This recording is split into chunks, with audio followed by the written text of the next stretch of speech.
Auzubillahiminash-shaytanir-rajim. Bismillahir-rahmanir-rahim. Assalamu alaikum class and welcome back to the lecture number 9 for the course of numerical solution of PDEs. अच्छा students, अपने previous class में हमने जो DTM का तरीका था वो second order ordinary differential equation पे अप्लाई भी किया हुआ था और उसको फिर मैटलैब से हमने उसका सोल्यूशन कैलकुलेट भी किया हुआ था। आज का ये हमारा जो लेक्चर है तो इंशाल्लाह इसमें जो DTM का तरीक़ाकार है उसको कपल्ड सिस्टम्स पे, लीनियर सिस्टम्स पे अप्लाई करने की कोशिश करेंगे। ऑब्जेक्ट जो ये होगा कि कोई अगर लीनियर सिस्टम ऑफ इक्वेशन यानी कपल्ड सिस्टम ऑफ इक्वेशन हमें दिया गया है तो उसको डिफरेंशियल ट्रांसफॉर्मेशन टेक्निक के तरीके से सॉल्व किस तरह कर सकते हैं। तो चलिए स्टूडेंट देखते हैं कि आज के लेक्चर में हमारे साथ क्या क्या है।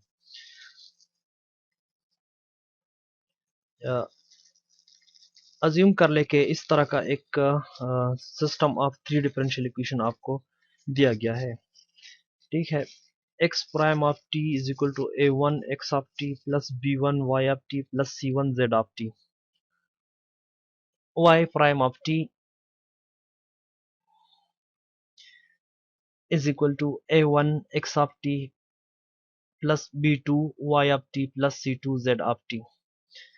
इस तरह एक third equation z dash of t is equal to a3 x of t plus b3 y of t c3 z of t। इस सिस्टम को जरा समझने की कोशिश करें। इस सिस्टम में दो तरह की क्वांटिटीज हमें नजर आ रही है। एक क्वांटिटी है एक्स वाई जेड जो कि डिपेंडेंट एक वेरिएबल है। ठीक है, दूसरी क्वांटिटी है a1 b1 c1 और इस तरह a3 b3 c3, ये सारे कांस्टेंट्स। तो ये a b और c के जितने भी सब्सक्रिप्ट नोटेशन यहाँ पर नजर आ रहे हैं वो सारे के सारे कांस्टेंट्स है, रियल कांस्टेंट्स है। इस तरह के सिस्टम्स को साइमल्टेनियस सिस्टम ऑफ इक्वेशन कहा जाता है। इसको सॉल्व करने का मकसद ये होता है कि x, y और z के तीन फंक्शन इस तरह कैलकुलेट कर लिए जाए जो एट अ टाइम इन तीनों इक्वेशन को सेटिस्फाई करें। ठीक है, हम हमारा डिमांड क्या है? हमारा डिमांड ये है कि हम x, y और z यानी तीन ऐसे फंक्शन कैलकुलेट करें जिनको हम जो फंक्शन इन तीनों इक्वेशंस को सेटिस्फाई करें। और साथ क्योंकि ये फर्स्ट ऑर्डर डिफरेंशियल इक्वेशन का एक सिस्टम है तो आपको ये भी दिया गया है initial condition at x at time t is equal to 0 is equal to x not, y at time t is equal to 0 is y not and z at time t is equal to 0 is equal to z not. x not, y not and z not are students, these are real constant also. तो इस problem को अगर for example DTM से solve करना है तो इस पर डिफरेंशियल ट्रांसफॉर्मेशन अप्लाई कर देते हैं तो ये सिस्टम इस तरह की रिकरेंस रिलेशन में कन्वर्ट हो जाएगा। x at k plus 1 is equal to 1 over k plus 1। ठीक है, ये k प्लस 1 यहाँ पे था। ठीक है, तो उसको मैंने दूसरी साइड पर जाकर डिनोमिनेटर में लिख लिया और इसके साथ ये राइट हैंड साइड का भी जो DTM है वो भी कैलकुलेट हो जाएगा। तो a1 x ऑफ t पे प्रॉपर्टी नंबर 2 और प्रॉपर्टी नंबर 3 अप्लाई हो जाएगी। So a1 x at k plus b1 y at k plus c1 z at k। इस तरह सेकंड इक्वेशन पर जब DTM अप्लाई हो जाएगा तो वो इस तरह रीड होगा y at k plus 1 is equal to 1 over k plus 1 a2 x at k b2 y at k c2 z at k। Similarly, the third equation will also be converted in the same manner. अब इन तीनों recurrence relation को एक साथ ही simulate करना है और जब DTMs यानी differential transformation of x, y और z ये मिल जाएंगे तो उससे फिर सोल्यूशन के रिकंस्ट्रक्शन का जो तरीका है वो अप्लाई कर लेंगे इनवर्स डिफरेंशियल ट्रांसफॉर्मेशन से और सोल्यूशन कंस्ट्रक्ट कर लेंगे। अच्छा, इनिशियल कंडीशन से ये पता चलता है कि जो DTM है कैपिटल X, Y और Z इनकी जो जीरो पोजीशन पे एंट्री है वो X नॉट होगी। This is the initial condition for X और initial condition for Y is Y at 0 is equal to Y not and Z at 0 is equal to Z not. ठीक है, इन estimate को हम as a initiative use करेंगे अपना जो solution की reconstruction है उसके लिए। ठीक है, यहाँ से स्टार्ट करेंगे रिकरेंस रिलेशन को। यहाँ पर रिकरेंस रिलेशन को आप देख ले k प्लस 1 की वैल्यू कनेक्टेड है k की वैल्यूज के साथ, मींस वाई नॉट की वैल्यू अगर हमें Y at zero, X at zero और जेड की जीरो एट जीरो की वैल्यू अगर हमें दी गई है तो इससे हम X at one, Y at one और जेड एट वन की वैल्यू आसानी से इस रिलेशन को यूज करके कलेक्ट कर सकते हैं। अच्छा, अब इसमें स्पेशल बात यह है कि इन तीनों रिकरेंस रिलेशंस को एक ही लूप में सिमुलेट करना होगा, क्योंकि क्योंकि ये x8 के, y8 के और z8 के इन तीनों की वैल्यू साइमल्टेनियसली यूज हो रही है, तो हर एक स्टेप पे सारी वैल्यूज की जरूरत आएगी। ठीक है, तो एक लूप जनरेट कर लेंगे for k is equal to 0 up to m, m is the scale level of the approximation, l is equal to k plus 1। ये हम इसलिए इंट्रोड्यूस कर रहे हैं कि हम वेक्टर में जो पोजीशन है उसको शिफ्ट करना चाहते हैं। l at k is equal to 0 पे वेक्टर में कोई पोजीशन नहीं होता। अच्छा, जो कांस्टेंट मल्टीप्लिकेशन में है 1/k+1, इसको अलहदा से रिप्रेजेंट कर लेंगे डबल सी से। Double C is equal to 1/k+1। अब स्ट्रेट फॉरवर्ड जो मैथमेटिकल नोटेशंस है मैटलैब के, उसी नोटेशंस में रिकंसिलेशन को लिख लेंगे। x at l plus 1 is equal to c asterisk a1 x at l plus b asterisk y at l plus c1 asterisk z at l। इस तरह दूसरा इक्वेशन भी हम डिजाइन कर लेंगे और थर्ड इक्वेशन भी इसी इसी पैटर्न के साथ लिख लेंगे। जो हमारी प्रॉब्लम की स्पेसिफिकेशन होगी उसके हिसाब से हम यहाँ पे कोड्स में चेंजेस करेंगे। ठीक है, अब जो यानी फंक्शन वेक्टर की जनरेशन के लिए कोड है वो है q at i plus 1 is equal to t power i। इससे हमारा फंक्शन वेक्टर जनरेट हो जाएगा। फंक्शन वेक्टर और कोएफिशिएंट वेक्टर जब बन जाएंगे तो इनसे फिर हम सोल्यूशन की रिकंस्ट्रक्शन का प्रोसेस कर सकते हैं। तो हमारा x सोल्यूशन होगा x asterisk transpose of q, y solution होगा y asterisk transpose of q और z सोल्यूशन होगा z asterisk transpose of q। ठीक है, तो चलिए इनको इस तरह की प्रॉब्लम्स को मैटलैब में सॉल्व करने की कोशिश करते हैं। मैटलैब की स्क्रीन पर जाएंगे इंशाल्लाह, उधर बाकी का डिस्कशन उधर करें। तो मैटलैब में इस तरह के प्रॉब्लम्स को सॉल्व करने का तरीका भी वही है जिस तरह से first second order ordinary differential equation को हमने सॉल्व किया हुआ था। सबसे पहले क्लियर ऑल का एक कमांड डाल देंगे जिससे हमारा जो वर्क स्पेस है वो सारे का सारा खाली हो जाएगा। एक सिंबल टी जनरेट कर लेंगे, सिंबल टी, और इसी सिंबल में यानी अपना सोल्यूशन कंस्ट्रक्ट करेंगे। सिंबल्स के बाद जो कोएफिशिएंट्स है मॉडल के, a1 की वैल्यू बता देंगे, E2 की वैल्यू भी बता देंगे, E3 की वैल्यू, इस तरह सीमी कोलन के साथ सेपरेट करके सारी जो पैरामीटर्स है मॉडल के, जो पैरामीटर्स है उन पैरामीटर्स की वैल्यू सब बता देंगे इधर। ठीक है, फिर इधर मैं लिख देता हूं कि these are parameters of the problem.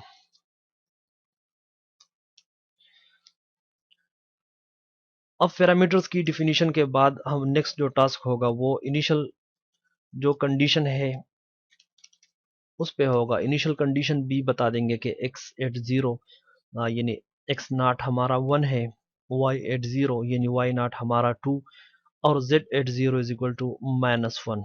ये तीनों इनिशियल कंडीशंस हो गई। इन इनिशियल कंडीशंस को डिफरेंशियल ट्रांसफॉर्मेशन के जो वेक्टर्स है उनके पहले पहले पोजीशन पे डाल देंगे। इस तरह x at 1 is equal to x not, y at 1 is equal to y not and z at 1 is equal to z not.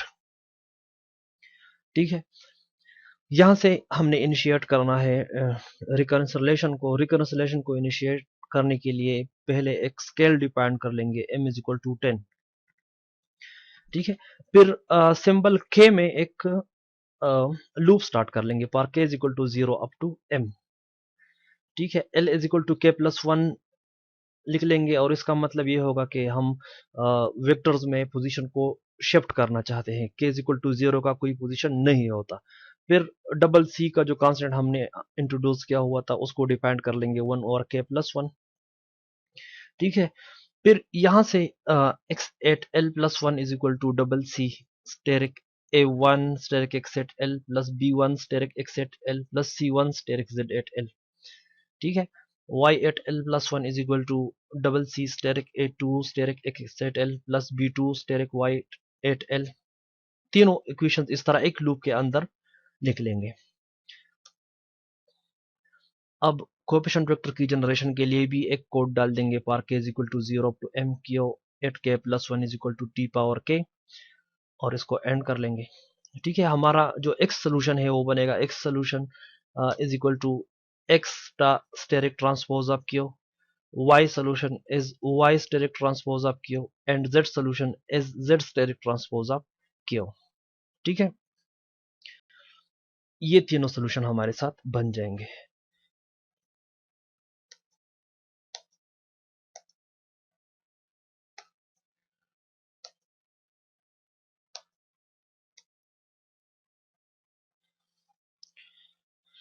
Simulate करके देखते हैं, स्केल लेवल फिक्स करते हैं, m is equal to 5 term तक। इस problem का जो solution है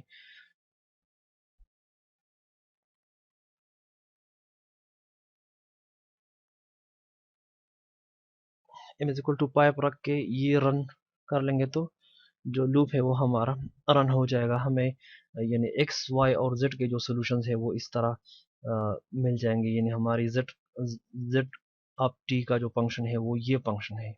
this is the first 5 term of the approximate solution.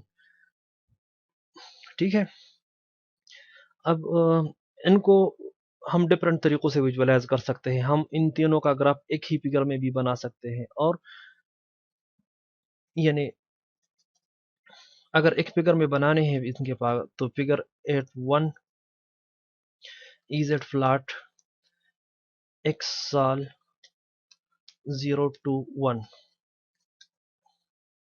Hold on EZ साल EZ flat y solution on 0 to 1 और EZ फ्लैट अब Z solution from 0 to 1।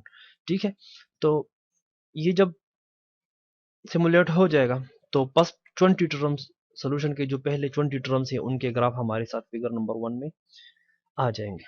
ठीक है, these are 3 different solutions of the problem. बात clear हो गई? अच्छा, दूसरा तरीका ये है कि हम हर एक सोल्यूशन को डिफरेंट एक फिगर में प्लॉट कर लें।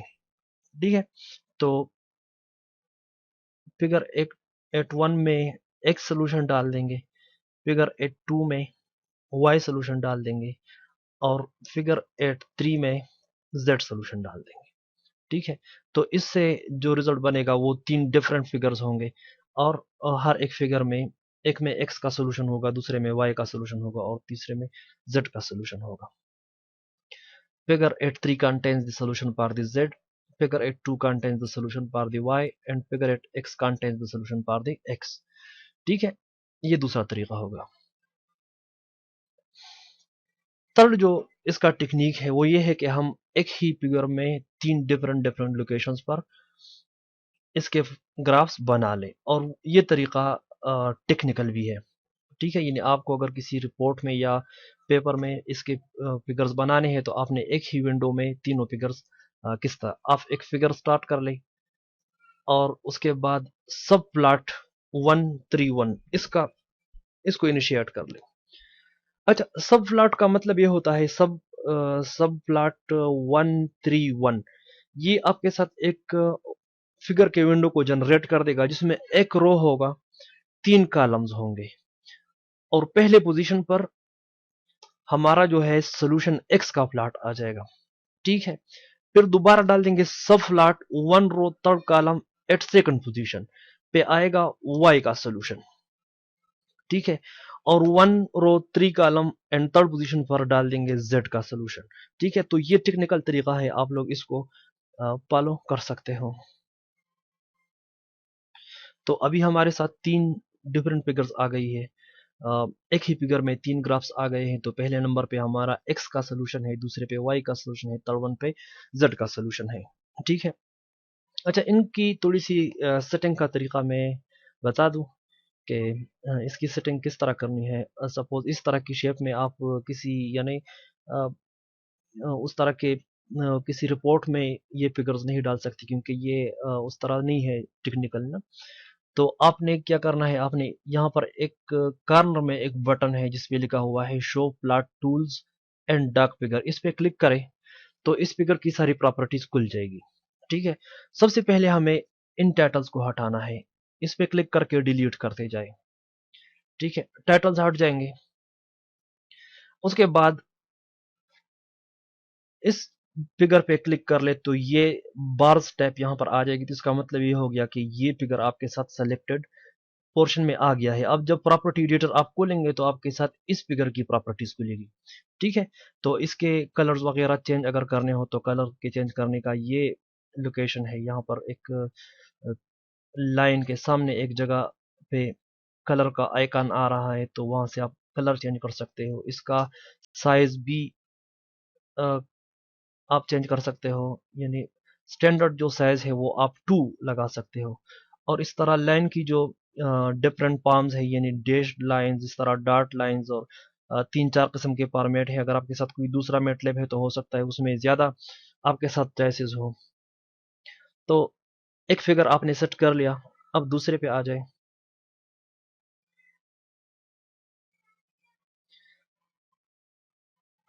इसको मैं ब्लैक कलर दे देता हूँ और इसका भी साइज चेंज कर देता हूँ 2, और डैशेस लगा देता हूँ। इस तरह थर्ड फिगर को भी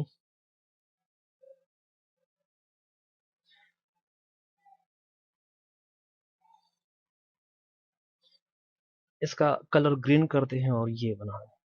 ठीक है, तो ये फिगर इस तरह की शेप में हमारे साथ आ गया। अभी आपने क्या करना है, इस फिगर पे राइट क्लिक करके ये बटन दबाना है, शो लीजेंड्स। ठीक है, तो एक इस तरह का एक एनवायरनमेंट आपके फिगर में ओपन हो जाएगा, डेटा लिखा गया होगा उधर। उधर क्लिक कर ले, डबल डबल क्लिक जब करेंगे तो वो एडिटेबल मोड में चला जाएगा। आप उधर लिख ले, डबल डॉलर्स में लिख ले x of T.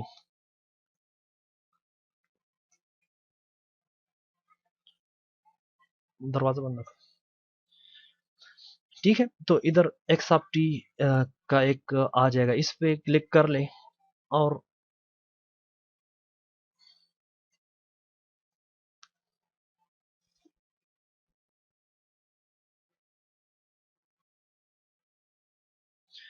Y of T लिख ले।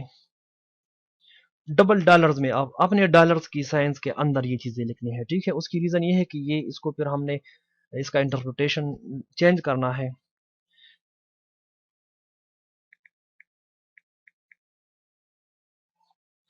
तो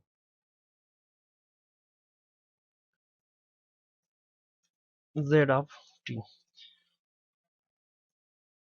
ठीक है,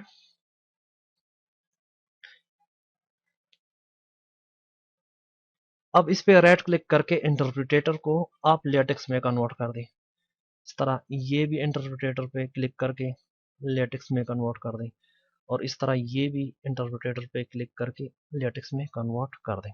ठीक है, तो यहाँ पर एक लीजेंड्स भी शो हो जाएगा जो ये बताएगा कि ये जो ग्राफ है ये रिप्रेजेंट किस चीज को कर रहा है।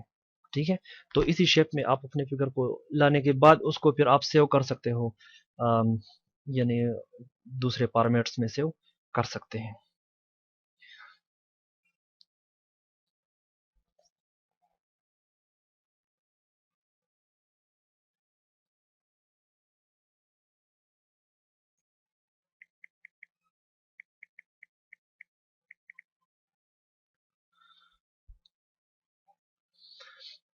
मॉडल्स की थोड़ी सी स्पेसिफिकेशन चेंज कर लेते हैं। अगर फॉर एग्जांपल हमें इन पैरामीटर्स को चेंज करना है, -2 कर देते हैं इसको माइनस कर 12 कर देते हैं, और तो यहाँ से आप इनको चेंज कर सकते हैं।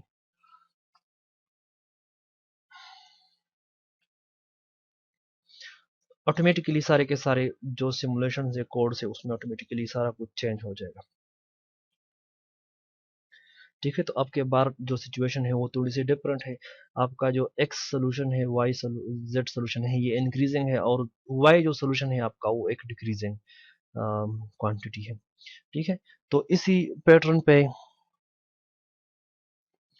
इसी पैटर्न पे आप लोग और भी fourth dimension, four order means के सेकंड ऑर्डर सिस्टम्स को भी सॉल्व कर सकते हैं। इस तरह couple system of four equations को भी सॉल्व किया जा सकता है। तो आई थिंक स्टूडेंट्स के आज के लिए इतना काफ़ी होगा। ये कोड्स नोट कर ले अपने साथ।